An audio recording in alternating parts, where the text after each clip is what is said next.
the Lapu yet again, considering he's up against the Uranus here for Kirk. I don't know.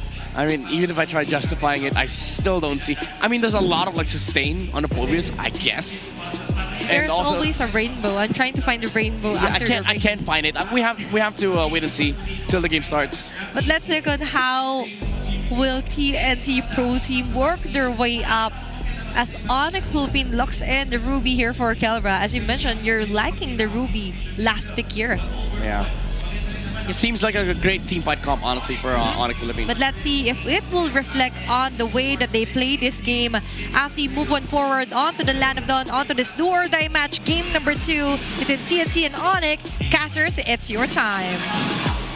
If Midnight likes that Ruby, I love that Bane. Welcome to game number 2. It's Leo and Bring It Up, bringing you the chance for TNC to maybe get back on the board as they're down 0-1 against Onic Philippines. Welcome to Mobile Taking game Legends. 2s or maybe alternate games isn't something new to TNC, and they were able to accomplish that even against the top team of the regular season just yesterday. That's Aurora. And now let's see how they do that, because I'm liking the adjustments from Onic so far. There's so much respect towards TNC's key heroes, but this time they get the Lancelot too. I think that's another surprise, because they've been making sure Zyda doesn't get a hold of any in game number 1. Yep, so you see our TNC just put their foot on the gas and say, yeah, just get Zyda on something, because that joy was a little too much in game number 1. A lot of action in mid here. Almost getting taken down is Lancy, but he's caught up. King Kong on that usage. Oh no, Chaknu! Wait, this is a Hilda! But at least she got to flicker in the bush. Trigger that passive, get a little bit of shields on healing. Looking at the initial item builds, you'll see that both junglers get a little bit of extra damage to speed up that farm. What's the gold lane situation like? Again, a Bane versus a Ruby, both have some level of added sustainability. Yeah, I guess you gotta time the skills very well if you're the Bane. Because a Ruby can jump from or blink every now and then, that's the passive, but if you get to time it so well, or maybe even right after the passive, that there's no choice, there's no other option but for the Ruby to receive majority of the damage. And I'm probably talking about mostly the deadly catch, if that's the case. But it's not like that's the goal for our gold laners. It's not like they want to kill each other in lane. They want to leave the lane, enjoying this turtle fight, and that's what Kelra is doing. Look at how fast he's going. Brusco jumps on him, Turtle gets pulled slightly over to TNC. They're really trying to make things hard for Zyda here. He still has vision of the objective, though. Everybody jumping in, and who gets the turtle? What? It's 3mar who actually gets it. The deadly cat deals so much damage to Onic, though, because Benny Cutie joins the fight as well. And Lancy takes a kill on Kelra. The Phoenix Army come alive.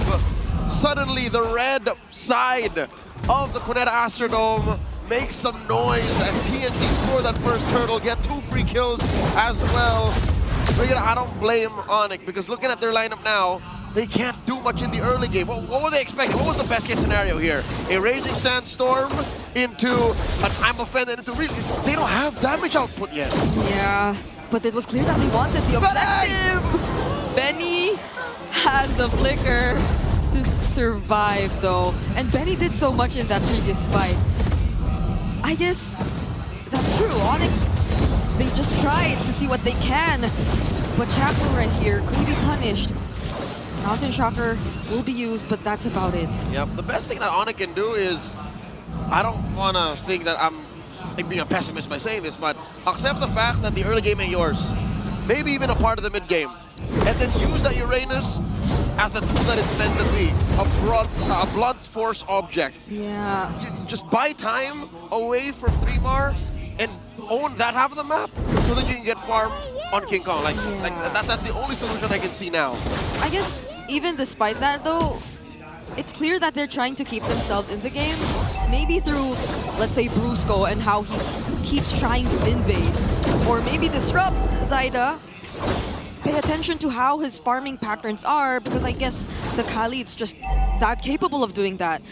he's been trying to scout Zyda for a huge majority of the past 4 minutes, but now it's TNC who just keeps grouping up and applying pressure to Onic and their farm. Yep, and what that'll do is you'll end up with a dead Khalid.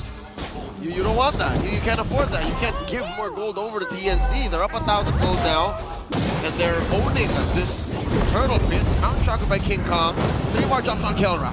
You know, he's liking how his passive is almost always active because of the blink skills. But now Jaknu going in gets punished instead.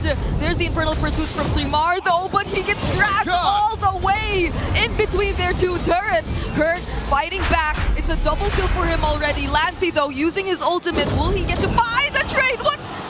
The damage from Benny Cutie! He spit on that thing as if a deadly catch wasn't enough.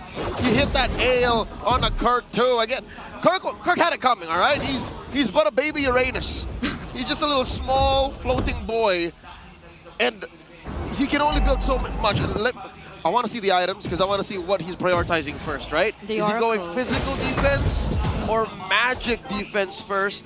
And looking at it, it seems like it's magic first mainly. Yeah. Benny flickered there. Had to survive that attempt. See? So it's majority magic because, you know, tough boots, and then he just has a singular jerkin. So he had the right damage profile read out. It's too much coming from Bane this early. And this Bane, I think they've tried to at least take him out twice in this game already. Never didn't work yet. But every single time he had his flicker intact. So it's just an easy escape that we get to see from Benny Cutie all the time, and he already gets to pick up his Skypiercer as well. See how hard the Sigma jungler is working. He's using that Infinix GT30 Pro experience victory for every Madlang gamer. This is your Infinix handcam. He's playing on the Infinix GT30 Pro. Chaknu, wow, takes a good chunk of damage. Onyx got that yellow Ubi going. Yeah, there are 5 members approaching mid, and Zyda's at the opposite of the map. So could they be looking for a fight or just a quick way to blitz the Lord? Or the Turtle rather? Oh, what's he thinking? Went for that conceal and force use the Raging Sandstorm defensively. Yeah, and now Zyda's back. He can join the fight if he wanted to. So this could potentially break out into a 5v5. Turtle's already here as well. But I have my eyes on Benny. How do they deal with Benny and not get taken out by the surprise burst damage when they've all committed their resources onto the team fight that broke out even without him there just yet? I think you and Onic are on the same page. They have their eyes on Benny and they see that he's in mid. So any time that he just sidesteps, he could be part of the turtle. So they'd rather pay attention to what side is doing first. And if some way, somehow TNC walk away with both the turtle and the turret, that's all losses for Onic. So they're just mitigating the damage, covering up what holes need to be covered up so the sync doesn't completely ship. Looking at the items, oh my god. Benny already has a Skypiercer and a Holy Crystal. He's fully freeing out, Bree. I do not want to stay close to that kind of Bane at this point. Not when I'm in this spot, not if I'm Onic and I have a bit of catching up to do. And even if you have so many potential crowd control sources, if you put yourself up close, then that's not going to be a good thing either. Super Prince already using... Oh, what? How was Lancey caught there? A sudden response from Onic. I'll tell you how, Bree. I'm offended. He went in too close. I think there was a window between that move, that dash in, and him clicking the Brilliance, and Kelra clicking that I'm offended. Bruce going the gang around Chaku's tail. I'll tell you now, it's a small window of time, but Onic found it. I guess you can't really assume that Onic gets tunnel visioned when they want to chase after a target, because it's so easy for them to just switch on the spot. And I guess that's also probably what happened to Lancey earlier. Maybe he thought they were actually trying to just go for the chase, but then they saw Lancey and in the blink of an eye, they just suddenly shifted targets. Yep, that's the secret in Onyx success, especially in their height in the M6 World Championships. It's so scary because they're so good at macro, but also mechanically speaking, any and all of them are always so on point. That's what's keeping this gold lead on a manageable scale. What is that now? About 3,000 gold between Onic and TNC, despite everything that TNC has walked away with. And a good chunk of that gold is still on King Kong. So between him and Zyda, there still is a chance that if Onic can find a good position, they could steal this Lord. Because now TNC are the ones holding it, so maybe stealing the objective will be the way to go. Super Prince, though, already forcing the brilliance out of Lancy.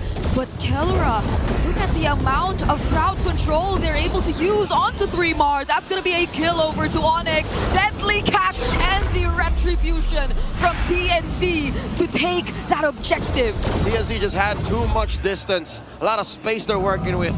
Chakno with a conceal, thinking if they're going to go for the counter attack. He jumps King Kong. Super Fan ain't having none of this. They know that they've already lost Turtle, Lord, everything belongs to Zyda. 3mar was the sacrifice. And they had to put 3 bodies over there just to deal with him. And no one else could have went near TNC. Nope. It's worth it, I'll tell you now. I think it's a good trade. But look at this. Kelra on his old teammate Chakno. It's interesting how Chakno's using this Hilda. Is it just their lineup, or how Chakno seems to have unlocked a new way to play Hilda? Is he some sort of like bait for majority of the game? Yeah, usually you see Hilda like want to try to whack dudes out, but this is like man-to-man defense, Hilda. He's just the guy who shows up first. Like a shadow. And then he gets poked down really low, like what's happening now. Runs away. Runs away. But then TNC, it still seems as if they're in the perfect condition to fight if Onic chooses to. There's just too much going on for Onic to deal with. And they've been trying, they've been holding on. Again, putting farm on King Kong, being on point for Kelra's I'm Offended on the turnaround. But TNT have been able to flourish under that. Approaching the 4K gold lead. Maybe it's really that one fight to enable King Kong that they're looking at, that they're waiting for.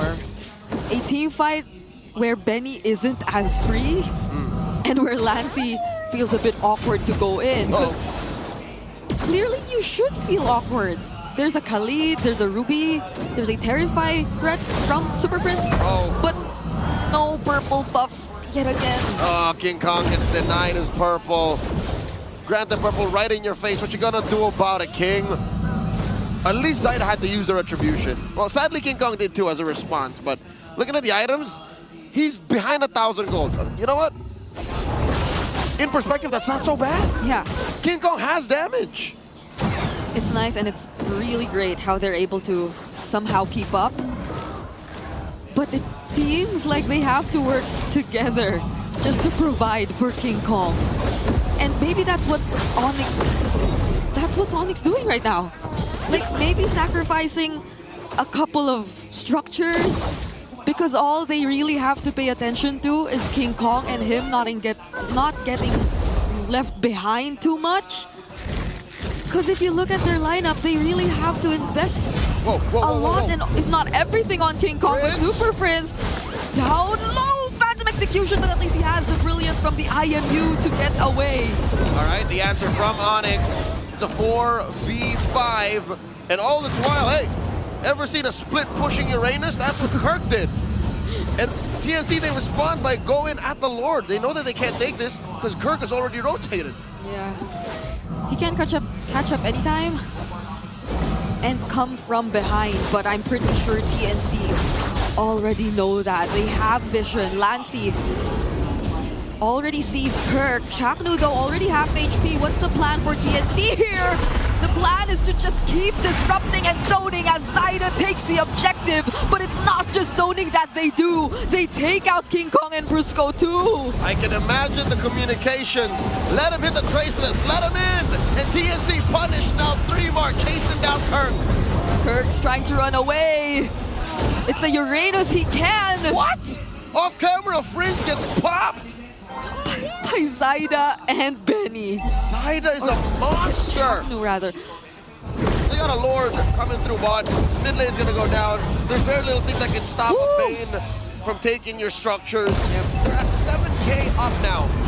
Dreamar actually went in there. Zyda's going to provide the follow-up. Dreamar gets traded out, and they finally take the base turret. But Lancy will have to say goodbye as well. Onic defend as much as they can. King Kong still alive. Does TNC still force this? All right, Prince looking for a target. Can't exactly use IMU while you're in the air. Gets that deadly catch, takes care of that Lord. But they lose their last inhibitor up top. Okay, they just force the base turrets at least.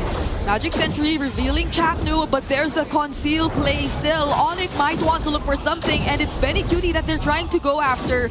But they spot Zyda, and they have to back away.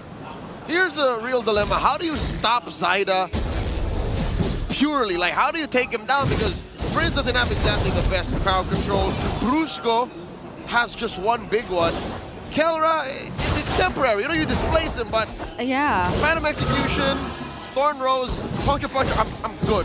I think that's a huge dilemma here Yeah. that Onic has. And ideally, in those brief moments, you should have enough burst damage to deal with the Lancelot, but it seems like they don't! Phantom Execution gets held for a bit, but still, Zyda making his way, dealing enough damage, forcing Super Prince to walk back to the base. See, it's even in those small openings that you don't get to see the damage coming from Onic just yet. And that's when he was already serving himself up on a silver platter. You see how he punctured into the rest of Onic, and none of them could stop him. That is the real issue here. Zyda has gone unfettered.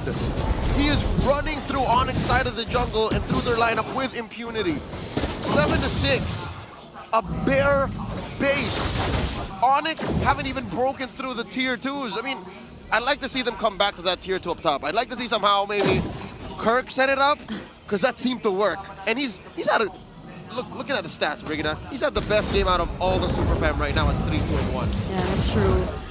But Zyda and the rest of TNC might not let Onic do that anymore. They've been paying attention to the top lane even, especially now that we are about to see the next Lord spawn.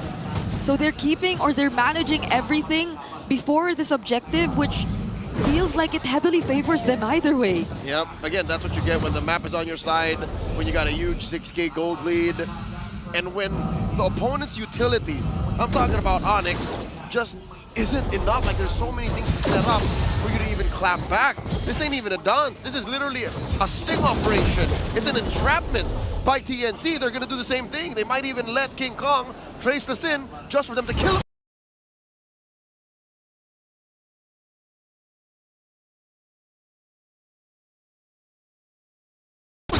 Yeah, but look at how Prince and Brusco are holding this rush. Whoa. Oh no, the Flicker Raging Sandstorm doesn't connect, and Kelra actually gets targeted by Zyda over here. King Kong is looking to be next. Another Thorn Rose successfully takes him down, and Chaknu's blocking everybody. They use Benny as bait, and Zyda gets a triple. He's on Brusco.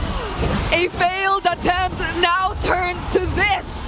A flicker from Benny, and they're not letting him go back home. With Kirk left on the map, there's no way this Uranus defends. Godlike for Zyda as he gets a hold of the Lancelot. TNC are not letting us have a sweep. 1-1. TNC snatch back the momentum as they take game number 2. Could you hear that? I could hear the Phoenix Army. They're alive. Very affectionately called the Phoenix Boys by Chakno. Let's hear from Midnight and Athena. You like?